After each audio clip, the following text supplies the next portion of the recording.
Padre Alfredo ofereceu-lhe um sargo no Natal. Celestina esqueceu-se do peixe no prato em cima da mesa. Lembrou-se dele dias depois. O peixe mudara de cor. O capitão observou os olhos, as guelras putrefactas, 2 dentinhos como lâminas a saírem-lhe dos beiços. Assustado com o cheiro à morte que da cozinha se transmitira ao seu quarto e à sala, atraindo bicharada, correu a abrir as janelas, agoniado. Cheirara o mundo, mas agora estava habituado ao perfume das flores. Tudo nas suas mãos apodrecia e tocou nos nós dos dedos. Sangue, luz. Ocorreu-lhe antes de adormecer e tapou a cabeça com a almofada. Ainda não tinham batido às 6 da tarde. Raul, Pedro e Luzia ainda apareciam. Queriam ouvir histórias do curso. Sentava-os no chão, contava-lhes da maravilha das viagens e, no fim, oferecia-lhes amoras. Elefantes, altas árvores, frutos doces como mel, papagaios faladores, flores de todas as formas. Celestino deleitava-se com os seus risos engraçados, com a pele fina das gargantas excitadas, com os seus olhos pestanudos. Despindo a camisa, o capitão mostrou-lhes as tatuagens que tinha no peito. Uma grande cruz de ossos, uma caveira com a língua de fora, uma borboleta vermelha, uma mulher de rabo empinado empoleirada num pedestal, de mãos na cabeça e coxa à mostra, nomes, datas, um facão afiado, um veleiro. As crianças emudeceram, estavam diante de um mapa, mas incapazes de poderem pôr em palavras o espanto. O tronco gasto do pirata, os seus pelos brancos emaranhados, os mamilos mastigados, a grande cicatriz que lhe atravessava as costas impressionaram-nas ainda mais do que os desenhos. Celestino começou por se sentir à vontade, inventou peripécias e desventuras em que levava sempre melhor. Vinde a mim, meninos, a mim que degolei gargantas e durmo o sono dos justos. Quereis saber o que matei? Matei macacos, cavalos, serpentes, vespas, um elefante, um crocodilo do comprimento de uma jangada. Cortei-o em 5 partes, enquanto me ri da fortuna que o colosso me renderia. Matei 10 mulheres, a uma delas cortei os pés. Matei um corvo para o comer.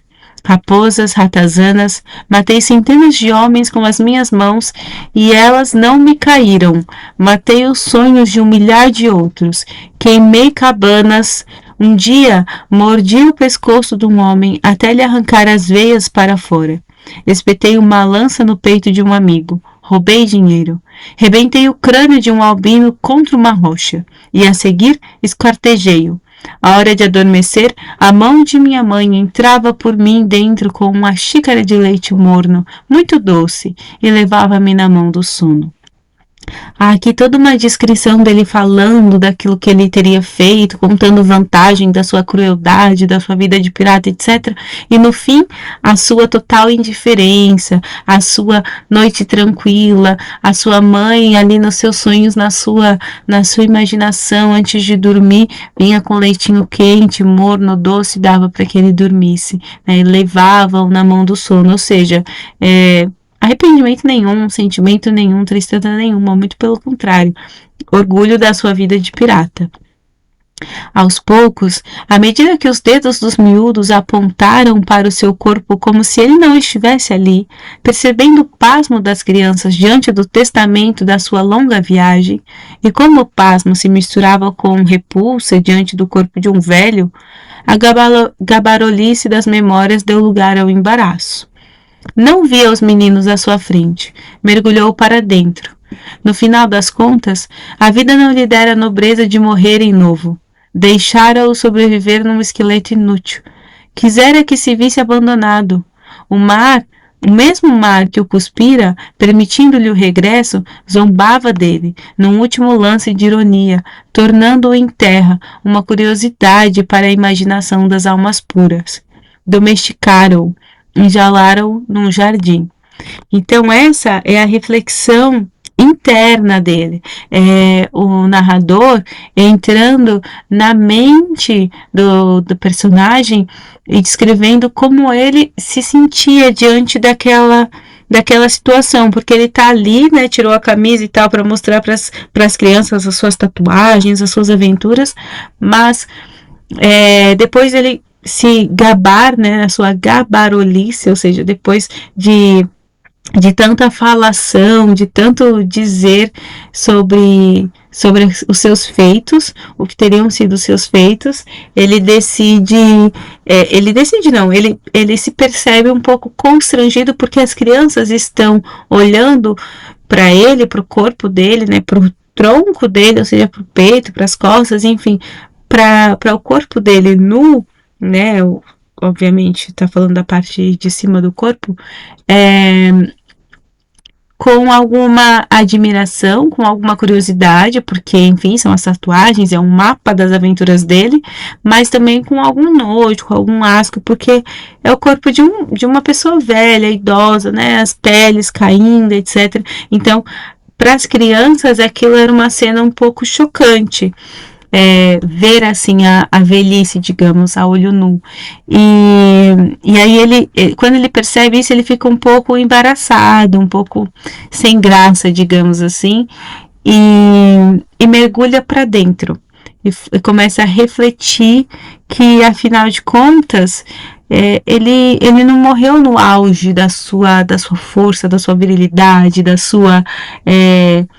da sua malvadeza, digamos assim, também, mas a vida o deixou envelhecer e sobreviver num esqueleto inútil, ou seja, é a forma como ele está se vendo ali naquele momento. Então, continua dizendo, a vida quis que ele se visse abandonado, se visse sozinho, né? E aquele mar que ele desbravou, que ele, enfim, viveu aventuras, etc., também é o mesmo mar que o cuspiu de volta e permitiu o seu regresso para casa. E isso era como se fosse uma zombaria, como se fosse fazer dele uma piada, porque o cuspiu de volta para casa para que ele pudesse morrer ali de uma forma, digamos assim, indigna para um pirata, né? E, enfim, e esse final o fez ficar domesticado, que é o contrário da vida de um pirata, né? Porque um pirata é selvagem, enfim, é livre, etc, né? E o fim da sua vida está sendo domesticado, né? Virou, entre aspas, um vovozinho que cuida do jardim. Continuando a leitura. Naquela tarde, não houve rebuçados. Acordando dos pensamentos, correu com as crianças e deixou-se estar, cismado, sem pensar nas tarefas das flores que, afinal, o tinham mantido de rédea curta. Estava cativo do vício delas, escravo do cuidado que lhes punha e do amor que lhes ganhara a elas. Supremo castigo, deixara-se escravizar, ao julgar erguer com as suas mãos um pequeno mundo, tesouro cuja destruição temia agora mais do que pela sua vida, que nada ameaçava. Se o seu corpo fora um navio no mar, a desafiar as marés e as correntes, o que o sustinha agora era a vida que, sem querer, gerara. Os caules, os ramos, as flores, os frutos eram o seu cabelo, os braços, as pernas, os seus únicos pensamentos, a sua razão de viver. As plantas não tinham precisado de pelejar, a sua revolta fora insidiosa. Fora o jardineiro quem, de livre vontade, se tinha acorrentado dia após dia. Noutro tempo, haveria de ter arrancado as plantas pelas raízes uma a uma, até nada restar no quintal. Mas, depois de as crianças se terem ido embora, não saberia dizer quem o tinha visitado. Então, aqui inverteu-se a lógica, né? Ele percebeu que, afinal, ele estava cativo das plantas, ou seja, cativo é preso, né? Então, essas plantas, o seu jardim, de forma geral, o tornou prisioneiro, digamos assim, porque ele se importava com elas e como se elas fossem os seus próprios braços, pernas, enfim, como se elas fossem uma extensão dele. E na verdade ele se importava mais com o seu jardim do que com a própria vida, que, como é dito no texto, nada ameaçava a vida dele. Tipo assim, a vida dele estava ameaçada por nada, não tinha propriamente essa importância. Lá no começo do capítulo é dito que ele tinha uma vida de corso. Eu fui procurar essa palavra no dicionário, e corso é o pirata, enfim, o marinheiro, mas enfim, mas está mais relacionado com essa coisa de pirata. Continuando a leitura, parte 21. As encostas vigiavam-no no nascer do dia ao crepúsculo. Aquilo que esquecera circundava-o como um anel de fogo que não podia trespassar. Do quintal pareciam-lhe a cada dia mais altas. A luz roxa do fim da tarde lançavam a casa e o homem no escuro. O que quer que estivesse depois delas era ali, do fundo do prato no qual ceava, poeira e migalhas. Eram mudas. O seu poder não estava em desafiarem o velho homem sozinho, mas no modo como por cada coisa esquecida despontava um abscesso lá longe, no lugar que a natureza arranja para tudo aquilo que petrifica. O esquecimento guardava-o como um avô guarda uma neta. Arrastava-se até a cama depois da ceia, deitava-se debaixo da manta, esvaziava as ideias em 2 suspiros, mas na noite esquecer era um verbo como um vestido. E não porque através de um truque de magia ou por doença poética as suas lembranças tivessem ganhado corpo, mas porque debaixo do sol cabe tudo quanto há e também tudo quanto houve, numa justa posição dos nascidos com os finados, do que murchou aqui com o que germinará em alguma parte. Então, esse capítulo aqui está falando dessa presença simultânea entre a memória e o esquecimento, o velho e o novo, né? As pessoas idosas e as pessoas novas, as crianças, né? Os velhos tempos e os novos tempos. Então, embaixo do sol, ou seja, na vida, na realidade, no mundo, existem as duas coisas sempre simultâneas. Uma história começando e outra história terminando. Sonâmbulo, levantava-se da cama e dava com uma velha negra na cozinha a preparar-lhe uma merenda. Sentavam-se os 2 à mesa. Com mãos generosas, ela servia-lhe iguarias de que ele não sabia o nome e, como as encostas no horizonte, via-o alimentar-se com o apetite de quem come a meio do sono, de olhos fechados. Sem que a mulher dissesse palavra, ela ouvia-o mastigar, limpava-lhe o queixo, empurrava-o de volta à cama e aninhava-o nos lençóis. Essa mulher que está aparecendo aqui é uma alucinação dele. Ele vê então uma mulher negra na sua casa, ali na sua cozinha, e essa mulher cozinha para ele e tal, e o coloca para dormir como uma mãe, como uma ama. Então, vão aparecendo, como eu comentei com vocês, esses espíritos, essas pessoas, essas memórias, essas alucinações. A noite estava cheia de gente sedenta de companhia.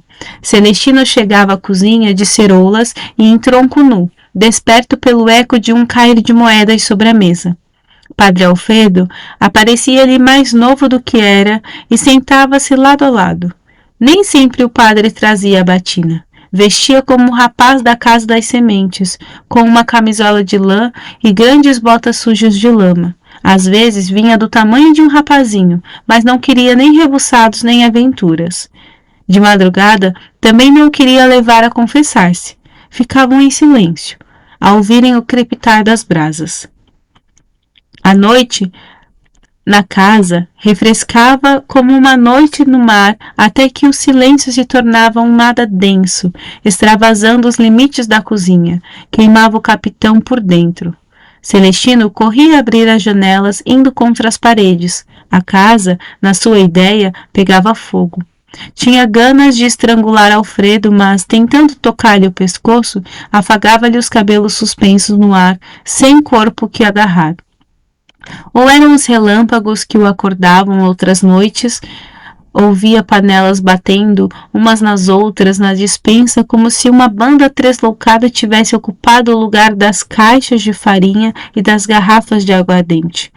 De braços erguidos e boca aberta, sentava-se ao lado de quem estivesse na cozinha à lareira.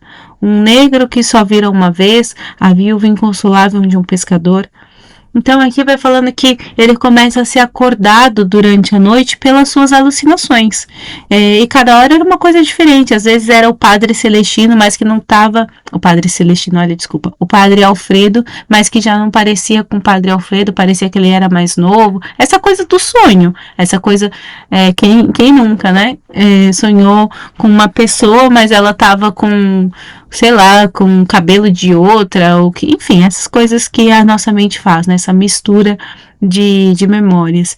Então, ele às vezes acordava à noite, ia conversar, aliás, ia ficar em silêncio ali com o Padre Celestino, mas um padre, oh meu Deus do céu, um padre com o Padre Alfredo, mas o padre mais jovem, ou então era a mulher negra, ou então era uma viúva inconsolável de um pescador, ou um negro que ele só tinha visto uma vez, enfim, mas diferentes pessoas, diferentes alucinações que aparecem na casa dele, que nós podemos entender que ele de fato está vendo, ou podemos também entender que eram coisas que só estavam acontecendo na mente dele.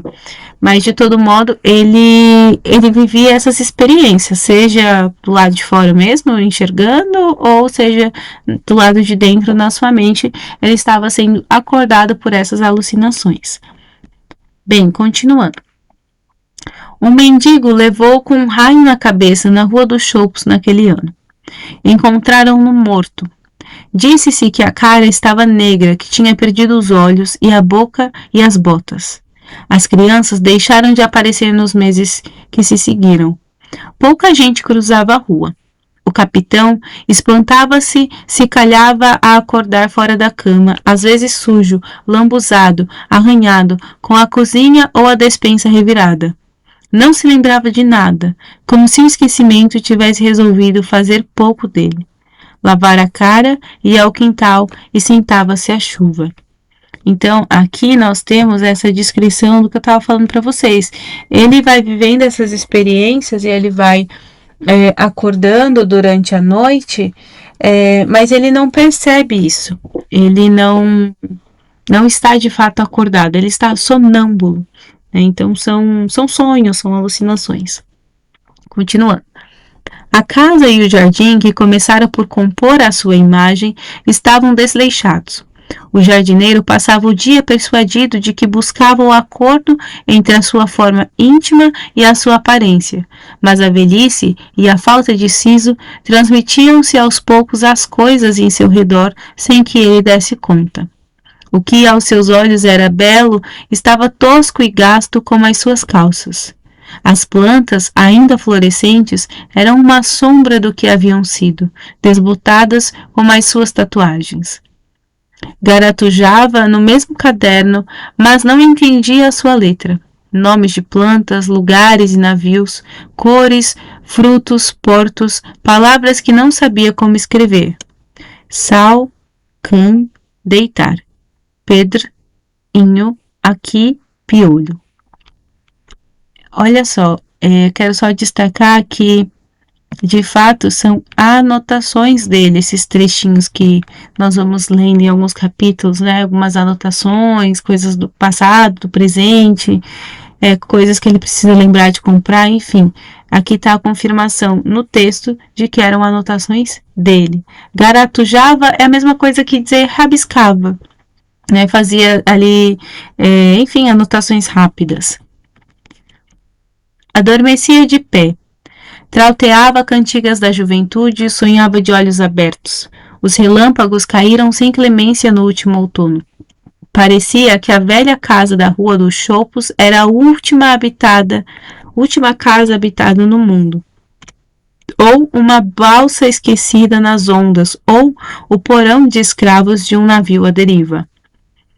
Os seus braços, despedidos do dono, esboçavam gestos de marinhar, como se, por reflexo, os trovões desencadeassem uma arte antiga, guardada debaixo da sua pele.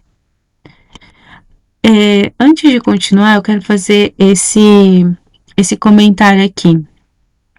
Esse relâmpago que caiu e matou uma pessoa na rua e tal, e fez com que toda a vizinhança, principalmente as crianças, deixassem de passar por ali, eram relâmpagos que estavam acontecendo nessa fase do ano, né, no outono, e que fizeram com que as pessoas se afastassem daquela região, daquela casa. E essa casa dele era uma dessas casas ali nessa rua e tal, Rua dos Chopos, e ela ficou parecendo como se fosse a última casa habitada do mundo, ou seja, ficou uma casa ali meio que excluída da comunidade, digamos assim. E essa exclusão, essa falta de conexão, de contato com outras pessoas, porque as pessoas não passavam por ali, porque tinham medo, as crianças não iam mais lá, etc., está sendo relacionada, associada com uma balsa esquecida nas ondas, né? Então tem a ver com o contexto que ele viveu, ou com o porão de escravos de um navio à deriva. Porque isso também acontecia, não é? Os navios às vezes eram atacados por piratas, né? Piratas sempre existiram no mundo, e piratas atacavam os navios de nações diferentes, etc. E muitas vezes matavam a tripulação inteira, né? E vice-versa, enfim. E as pessoas que estavam ali sendo transportadas, sendo traficadas, né? Acho que é mais correto falar traficadas do que transportadas, ficavam à deriva, né? Ficavam ali porque estavam ali presas. Então, a casa dele está sendo comparada com essas situações, esses contextos daquilo que fez parte da vida dele também. Então, como eu já tenho comentado várias vezes, são paralelos o tempo todo do seu passado com o seu presente. Continuando a leitura. Os seus braços, despedidos do dono... isso eu já li, mas eu vou ler de novo. Os seus braços, despedidos do dono, esboçavam gestos de marinhar, como se, por reflexo, os trovões desencadeassem uma arte antiga, guardada debaixo da sua pele. Então, tá falando que os braços dele já faziam movimentos que eram involuntários, que ele mesmo não estava controlando. Então, despedidos do dono é no sentido assim, como se os braços tivessem dito tchau, tchau pro resto do corpo. Tchau, querido dono, querido Celestino. Agora nós somos a parte, nós não precisamos de você, nós agimos sem a sua vontade. Então, esses braços despedidos do dono, ou seja, involuntários, à vontade do próprio Celestino, faziam gestos de marinhar, ou seja, como se estivessem como que se diz? Navegando, velejando, enfim, como se eles estivessem guiando um barco ao ouvir os trovões, ou seja, uma memória, uma arte antiga, ou seja, uma memória que estava ali guardada, digamos, na memória corporal do Celestino, né? O que fazer em situações assim de trovão, de chuva, de perigo, disso, daquilo. O corpo dele respondia sem que ele precisasse pensar sobre isso, porque era algo fixado na sua memória. Continuando. Deixou de usar a pala, sem vergonha da cara desfigurada. No quintal, não se julgava no mar onde tinha navegado, mas num mar outro, sem homens e sem tempo. O sonambulismo foi como veio. Acordava na posição em que se tinha deitado, e cada vez mais tarde. Não temia a geada, mas que o papão lhe comesse as flores durante a noite. O que seria delas quando morresse? Mas a aflição era uma estrela a cruzar o céu, sem que a ideia da morte chegasse a ser uma ideia. Para sua consolação, A pequena holandesa de olhos vendados aparecia no corredor, noite sim, noite não. Era fumo saído de uma vela apagada, sem cara nem perfil humano. Entrava no quarto e deitava-se na cama ao lado do capitão, aninhada no peito do homem. Celestino sentia-a como uma neta, gelada até aos ossos, magra e suja, um corpinho de ar, gelo e sonho. Encostava a testa ao cabelo dela. Cheirava a algas, a velha água de colônia. Abraçava-a com amizade e adormecia. Descansava em paz, agarrada à almofada, mas a planta dentro dele queria gozar a noite, ver o brilho da lua. Aparentava um santo, mas o caule assomava a garganta, estrangulava-lhe a traqueia, trepava em direção às amígdalas, guiado pelo frescor do breu. Saindo-lhe da boca como uma cobra, afastava-se do corpo de Celestino, ao qual permanecia ligada por um colar de folhas infinito. Descia viscosa da cama ao chão. Com os olhos verdes de treva, cheirava o soalho frio, alongando os ramos compridos, paredes acima até o teto. Como nada houvesse ali de interessante, galgava as janelas, olhava o outro lado dos vidros, alcançava a porta, estendia-se corredor fora a caminho da sala, farejava o camiseiro e os quadros dos velhos, abrindo-se numa rede de folhas, sangue e muco. Da boca aberta do capitão, como de um poço sem fundo, mais e mais folhas enlaçadas no caule desenrolavam-se como amarras presas a um cais, abrindo-se sobre a mesa até a cozinha e daí ao bengaleiro, babando-se junto à porta da rua, movidas pelo cheiro a nada e a terra molhada da cacimba vinda lá de fora, caminhando sobre os espinhos como uma centopeia sobre as suas patas, até a lareira, soltando um rasto de visco negro, chaminé acima, presa por ventosas, a planta alastrava-se dirigindo-se para a noite. E chegado ao telhado, do qual saía num rastejar mais afoito quanto mais próxima de sentir o luar, estendia-se sobre as telhas num manto de cuspo, folhas e seiva, e cobria a vivenda, presa pela boca à sua raiz, o pirata deitado na cama. Lá fora, a lua refletia-se na baba como em diamantes, e a planta quedava-se em descanso, resfolegando ao ritmo do sono de Celestino. Uau, gente, eu sou muito fã de quem sabe escrever. Meu Deus, parabéns, Djamila Pereira de Almeida. Bem, o que nós temos aqui? Toda uma transfiguração do Celestino em planta. Sai de dentro dele, lá do seu coração, passa pela sua garganta, né, pela sua traqueia, etc.